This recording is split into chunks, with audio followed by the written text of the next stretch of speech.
Rasakan bahwa kita perlu memiliki geospatial data yang betul-betul bisa terintegrasi dengan baik, gitu, dibangun dengan benar, begitu, sehingga bisa dimanfaatkan dengan maksimal, gitu.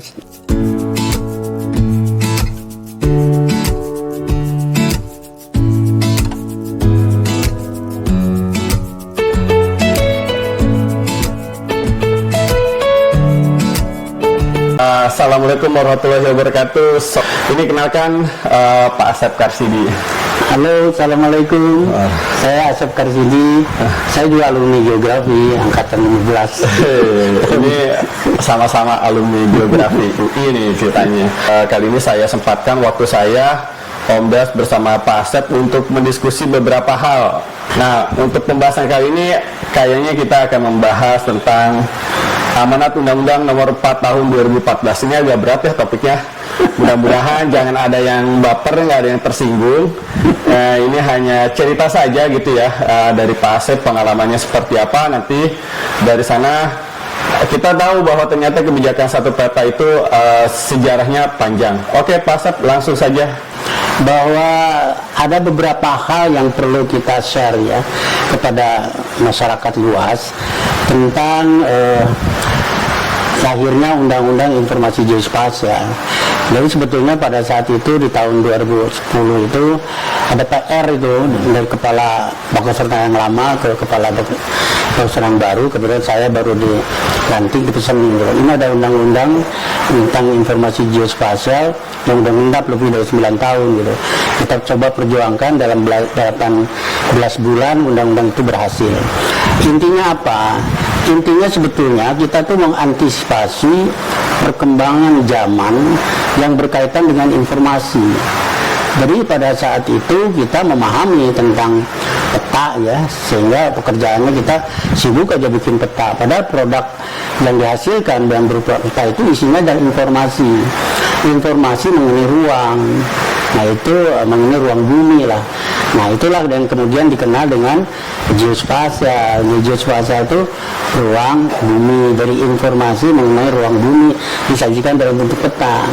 Nah dalam Undang-Undang Informasi Geospasial itu diamanatkan itu kita harus menyiapkan itu sebetulnya, menyiapkan informasi geospasial yang bisa dipertanggungjawabkan, karena ternyata sekarang kita juga mengalami kalau dapat informasi geospasial dalam bentuk peta maupun cita dan segala macamnya, kalau tidak terkawal dengan baik membangunnya kan jadi bingung sendiri gitu.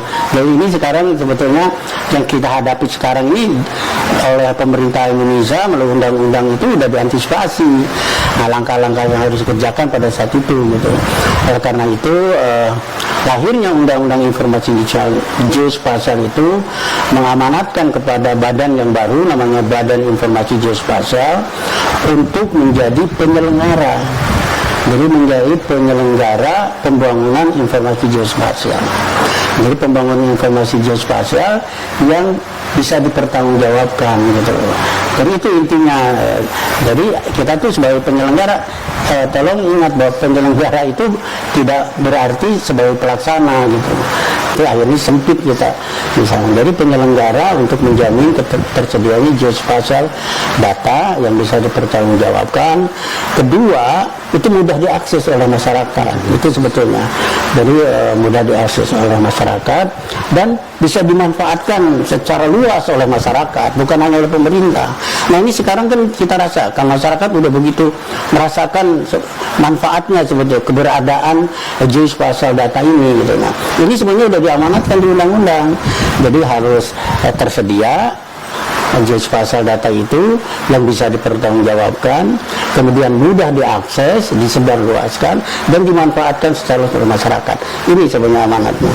Mungkin itu poin yang pertama berkaitan dengan amanat Undang-Undang Informasi Geospasial. Turunannya kemudian saya mencoba untuk menerjemahkan ini ke salah satu hal yang paling mendasar, yaitu kebijakan satu peta. Jadi, sebetulnya kebijakan satu peta itu arahnya apa? Arahnya itu tadi untuk menjamin geospasial data itu betul-betul hasilnya itu bisa dipertanggungjawabkan gitu. Jadi bukan berarti kebijakan satu peta tuh bikin satu peta gitu. Nah, jadi sebenarnya saya juga menerbitkan bukunya ini. Jadi ini ada bukunya One Map Policy, kebijakan satu peta, roh pembangunan dan pemanfaatan informasi geospasial di Indonesia. Kenapa saya juduli roh pembangunan dan pemanfaatan informasi geospasial?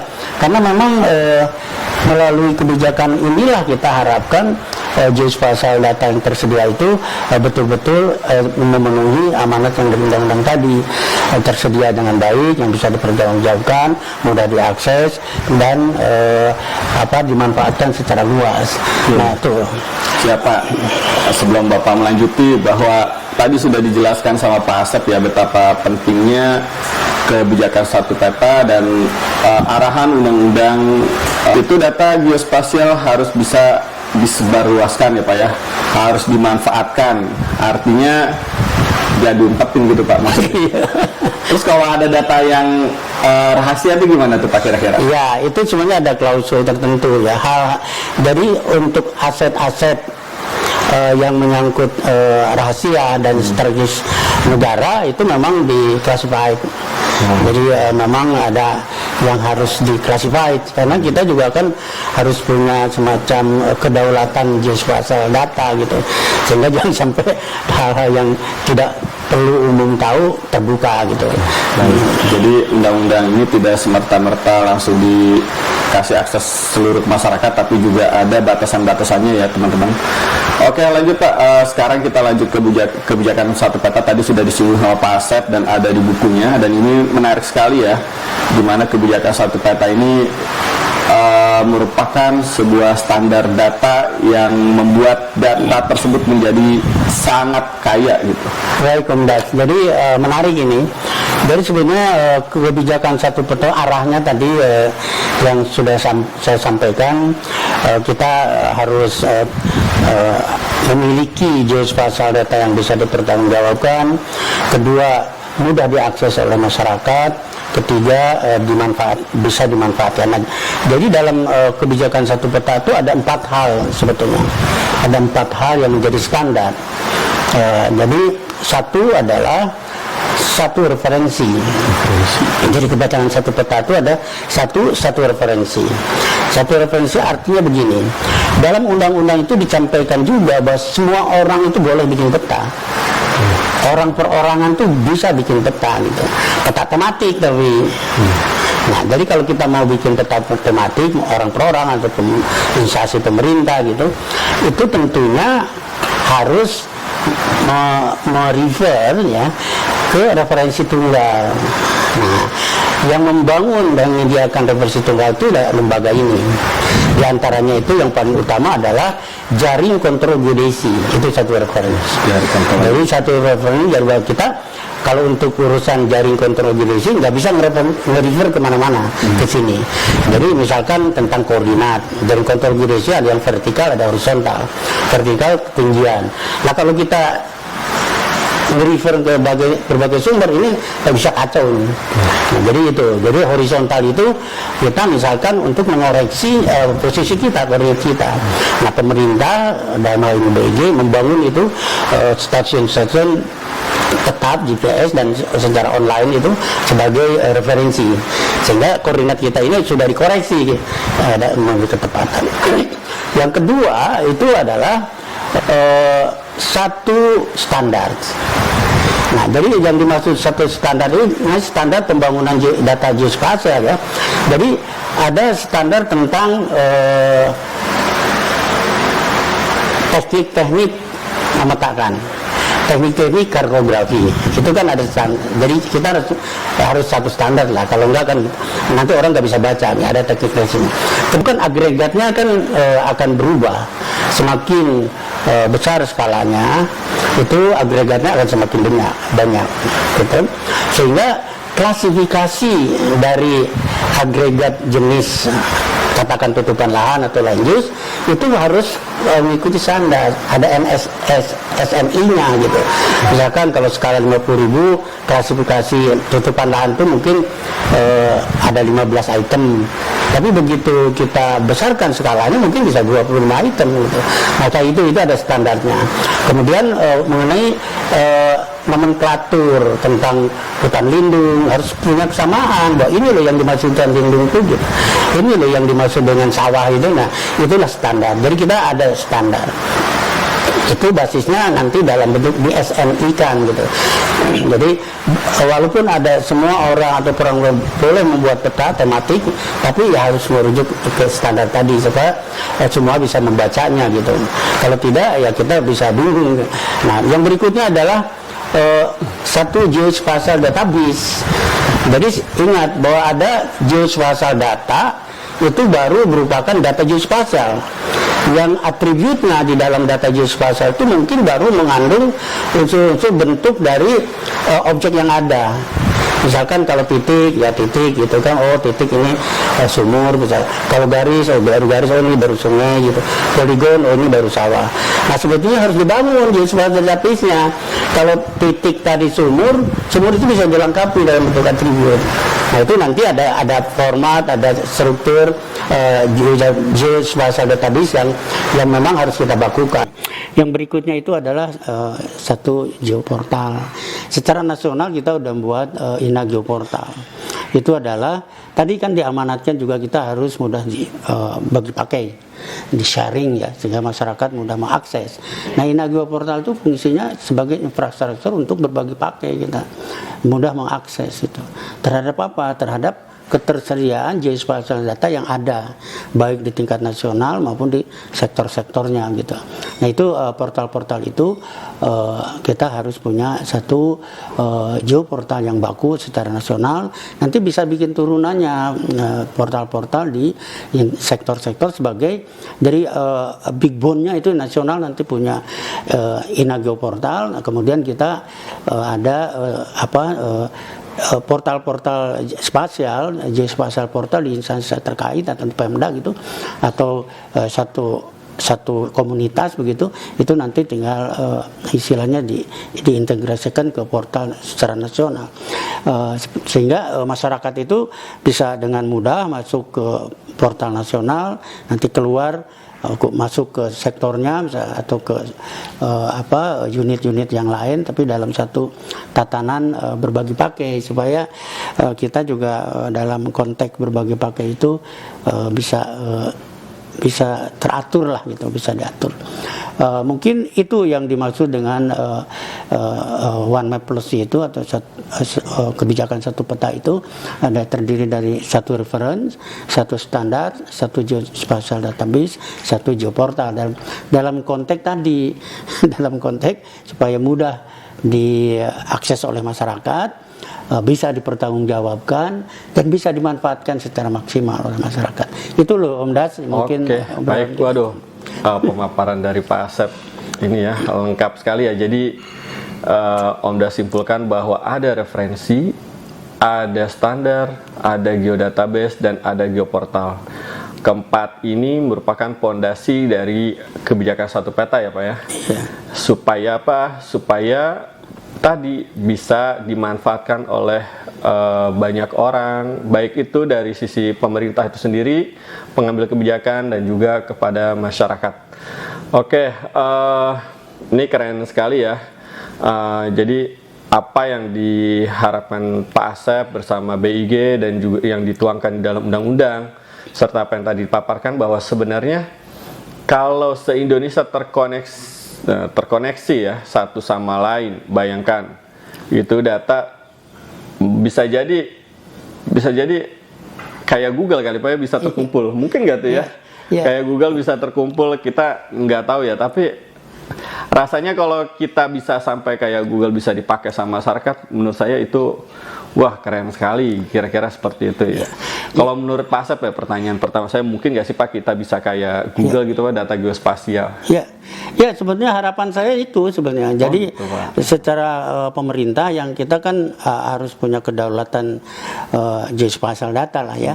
Jangan sampai data-data itu disediakan oleh lembaga atau perusahaan-perusahaan yang kita sendiri tidak bisa ngontrol gitu. Sebetulnya idenya itu awalnya memang kita dengan amanat bahwa harus menyediakan harus tersedia lah geospasial data untuk bisa dimanfaatkan masyarakat luas, itu ya kita harus bisa seperti Google.